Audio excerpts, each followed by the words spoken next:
Kyrgyz Alumzhanov is a wealthy Russian businessman and president of the World Chess Federation. The U.S. government accused him of helping Syrian President Bashar al-Assad manage his money in Russia.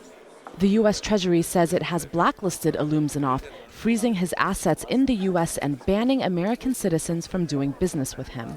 The new sanctions announced on Wednesday also apply to a Syrian businessman who the U.S. Treasury accused of helping the Syrian regime buy oil from ISIL.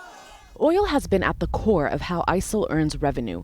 Oil fields seized by ISIL fighters in Syria and Iraq produced an estimated 90,000 barrels a day, netting ISIL around $100 million last year.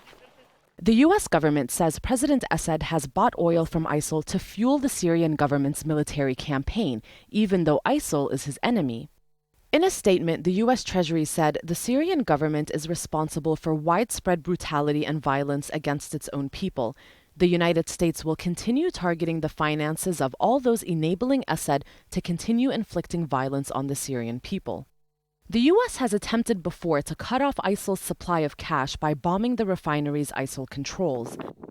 On Monday, the United States announced it had destroyed 283 fuel tankers being used to transport oil in eastern Syria. The Obama administration hopes these latest sanctions will weaken the Syrian regime and make a political and diplomatic solution to the war in Syria more likely. Renee Aude, Al Jazeera.